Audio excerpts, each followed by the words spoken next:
बिस्मिल्लाहिर्रहमानिर्रहीम। अस्सलाम वालेकुम दोस्तों, नई वीडियो में खुश आमदीद। दोस्तों, बड़ी ब्रेकिंग न्यूज, रात गए बिन सलमान ने बड़ा फैसला सुना दिया। 9 साल बाद उम्मत मुसलमान को बड़ी खुशखबरी मिल गई, हर तरफ से मुबारकबादें।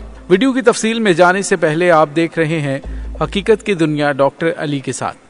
हमारा चैनल सब्सक्राइब करके घंटी के निशान को दबाना मत भूलिएगा। इस वीडियो को ज्यादा से ज्यादा फेसबुक, व्हाट्सएप और सोशल मीडिया पर शेयर जरूर करें। शेयर और लाइक करने के साथ साथ कमेंट बॉक्स में पाक फौज जिंदाबाद, पाकिस्तान पाइंदाबाद और पाकिस्तान के गुमनाम हीरोज को सलाम का नारा कमेंट जरूर कीजिएगा। दोस्तों, 2014 में शुरू होने वाली एक बहुत बड़ी जंग, जो कि खित्ते के लिए एक बहुत बड़ा खतरा बनती जा रही थी, बिल आखिर वो अपने इख्तिताम को पहुंच गई है। जी हाँ दोस्तों, सऊदी अरब और ईरान के ताल्लुकात बहाल होने के बाद यमन जंग का भी खात्मा हो गया है। और रात गए एक बड़ी खबर सामने आ रही है, जो कि ईद से पहले यमनियों के लिए ईद है और यमन में मुखालिफ फरीकों के दरमियान कैदियों के बड़े तबादले का अमल जारी है, जिसे यमन में जारी जंग के खात्मे के तौर पर देखा जा रहा है। यमनी हुकूमत और हौसी मलेशिया के जेर हिरासत तकरीबन 900 कैदियों के तबादले का आगाज हो गया है। रेड क्रॉस की बैनुल-अक़वामी कमेटी ICRC ने कहा है कि कैदियों को जंगियों के जेर कब्जा दारुल हुकूमत सना से हुकूमत के जेर कब्जा अदन तक ले जाया जा रहा है। तवक्को है कि अगले 3 दिनों में तकरीबन 900 कैदियों का तबादला किया जाएगा। सऊदी अरब की हमायत याफ्ता यमनी हुकूमत और ईरान की हमायत याफ्ता हौसियों के दरमियान 9 बरसों तक जारी रहने वाले तनाज़े में 1.5 लाख से ज्यादा अफराद हलाक हो चुके हैं। अक़वाम मुत्तहिदा ने इसे दुनिया का बदतरीन इंसानी बहरान भी करार दिया है, जिसमें तकरीबन 80% आबादी जिंदा रहने के लिए ग़िज़ाई इमदाद पर इन्हसार करने पर मजबूर है। इस हफ्ते के अवाइल में सना में सऊदी वफ्द और हौसी जंगियों के दरमियान होने वाले मुज़ाकरात के बाद 2020 के बाद सबसे बड़ा तबादला एतमाद साजी के इक़दाम के तौर पर देखा जा रहा है, जिसका मकसद नई और मुमकिन तौर पर मुस्तकिल जंग बंदी तक पहुंचना है।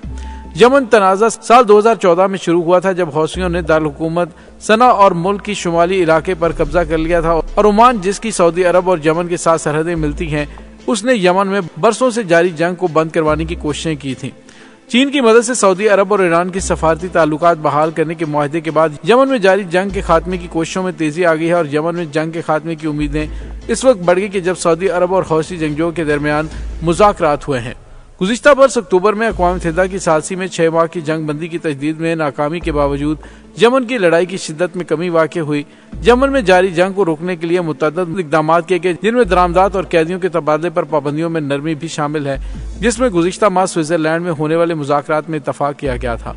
ICRC की जानिब से जारी बयान में कहा गया कि वो कैदियों को यमन और सऊदी अरब के शहरों में लाने और ले जाने के लिए अपने तैयारों का इस्तेमाल कर रहा है। ICRC के रीजनल डायरेक्टर ने कहा कि खैरसगाली के इस इक़दाम के साथ तनाज़ात में बिखरे हुए सैकड़ों खानदानों को रमजान मुबारक के मुकद्दस महीने के दौरान दोबारा मिलाया जा रहा है, जो बड़े मसाइब के दरमियान उम्मीद की एक बड़ी किरण साबित हो रही है। यमन तनाज़ा उस वक्त 2015 में शिद्दत इख्तियार कर गया था, जब हौसियों ने मुल्क के मगरबी हिस्से पर कब्जा कर लिया था। मिस्टर हादी बैरून मुल्क फरार हो गया था और सऊदी अरब की क़यादत में सऊदी रियासतों के इत्तेहाद ने इस हुक्मरानी को बहाल करने के लिए फौजी मुदाखलत की और इत्तलात के मुताबिक इस जंग में 1.5 लाख से ज्यादा अफराद हलाक हो चुके हैं और 2 करोड़ 30 लाख से ज्यादा अफराद यानी आबादी का 3/4 हिस्सा किसी न किसी किस्म की इमदाद की जरूरत पर है। दोस्तों, यहाँ पे आपको ये बताते चलें कि दूसरी जानिब हाल ही में शाम और कई अरब ममालिक के दरमियान ताल्लुकात में बेहतरी आना शुरू हो गई है, जिनमें सऊदी अरब से ताल्लुकात में बेहतरी के लिए मुज़ाकरात को एक बड़ी पेशरफ्त करार दिया जा रहा है, जिसकी बाज़ अरब हल्कों में तारीफ की गई, जबकि कुछ में इस पर तनकीद भी हो रही है। सन 2010 में त्यूनिस में महंगाई के खिलाफ एक शख्स की खुदसोजी के बाद अवामी मुजाहिरों की एक तहरीक का आगाज हुआ था, जिसने जल्द ही आलम अरब को कई ममालिक को अपनी लपेट में ले लिया था। मुजाहिरों के इस सिलसिले को मीडिया ने अरबियुल अरबी यानी कि अरब स्प्रिंग का नाम दिया था। उस वक्त उम्मीद थी कि उनके नतीजे में अरब ममालिक में इस्लाहात आएंगी, ताहम जब उन मुजाहिरों की लहर 2011 में शाम और लीबिया पहुंची तो ये जल्द ही पुरतशद्दुद हो गया और उन्होंने खाना जंगी की शक्ल इख्तियार कर ली।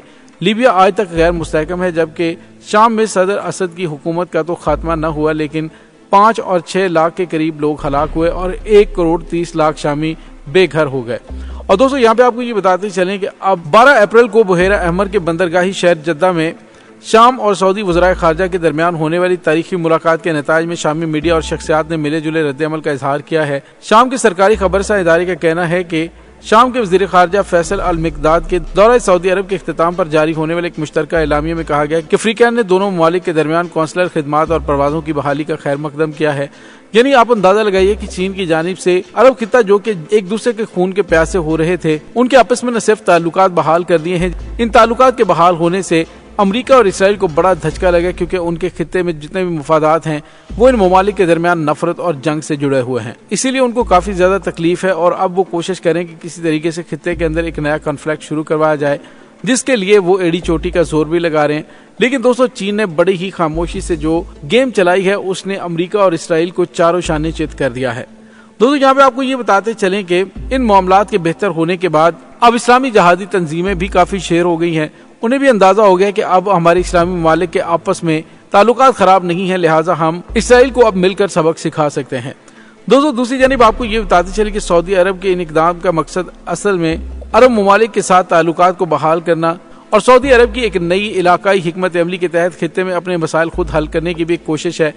इस हिकमत अमली में रियाद का तुर्की के साथ मेलजोल और इलाकाई दुश्मन ईरान के साथ ताल्लुकात के बहाल होना भी शामिल है। ताहम सियासी मुहक्किकीन का कहना है कि शाम के साथ ताल्लुकात बहाल करने से मुमलिकत को ज्यादा फायदा नहीं होगा, ये महज इसलिए कि उनके पास पेश करने के लिए कुछ भी नहीं। दोस्तों, यहाँ पे आपको ये भी बताते चलें कि सऊदी हिकमत अमली के लिए खित्ते में तामीर और तरक्की और तशद्दुद को तर्क करने के मकासद के हुसूल के लिए इज्तिमाई कार्रवाई ज्यादा ताउन की जरूरत है। और अब दीगर ममालिक में चीन ने अपना इतना ज्यादा असर रसूख बढ़ा लिया है कि अब उन्हें सिर्फ तरक्की के रास्ते के ख्वाब दिखाए जा रहे हैं, जिसकी वजह से तमाम के तमाम लोग जंगो जदल को छोड़कर चीन की उसी पॉलिसी पर कि खुद भी स्ट्रांग बनो और दूसरों को भी स्ट्रांग बनाओ, इसी पर चल निकले हैं, जो कि अमेरिका और इसराइल को किसी सूरत भी काबिल कबूल नहीं। इसी वजह से उनकी कोशिश होगी कि खित्ते के अंदर कोई नया कॉन्फ्लिक्ट शुरू करवाया जाए, जिसके लिए वो काफी तगोदो भी कर रहे हैं। दोस्तों, सऊदी अरब के अरब ममालिक के साथ बढ़ते हुए अच्छे ताल्लुकात की वजह से अब उम्मत मुसलमा में तो काफी खुशी की लहर दौड़ गई। खास तौर पर पाकिस्तान पर जो ईरान के साथ ताल्लुकात के हवाले से सऊदी अरब की जानिब से दबाव आया करता था, अब दबाव भी कम हो जाएगा और जो ममालिक अपनी अपनी करेंसीज के अंदर बिजनेस कर रहे हैं उससे पाकिस्तान को भी काफी ज्यादा फायदा मिल सकता है।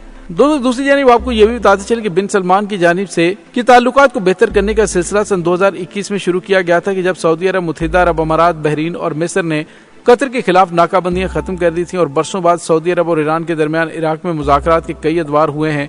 यमन के बारे में सऊदी अरब का रवैया बिल्कुल बदल चुका है। तुर्की और मुत्तहिदा अरब अमारात भी अपने इख्तिलाफात भूल चुके हैं और दोनों ममालिक के दरमियान आला सतही दौरे हो चुके हैं। इसके अलावा तुर्की ने भी सऊदी अरब के साथ इख्तिलाफात को बज़ाहिर बलाए ताक रखते हुए सदर एर्दोगान ने गुज़िश्ता अप्रैल में सऊदी अरब का दौरा भी किया था। सऊदी अरब ने ऐलान किया कि वो तुर्की के मरकजी बैंक में $5 अरब जमा करवाएगा। यूं सऊदी अरब ने ज़लज़ले से तबाह हाल तुर्की के लिए अपने खजाने का मुंह खोल दिया है। ये सब एक ऐसे वक्त में हुआ है कि जब सऊदी अरब के मगरिब के साथ ताल्लुकात अच्छे नहीं हैं और सऊदी अरब के अमेरिका के साथ ताल्लुकात भी कशीदा हैं।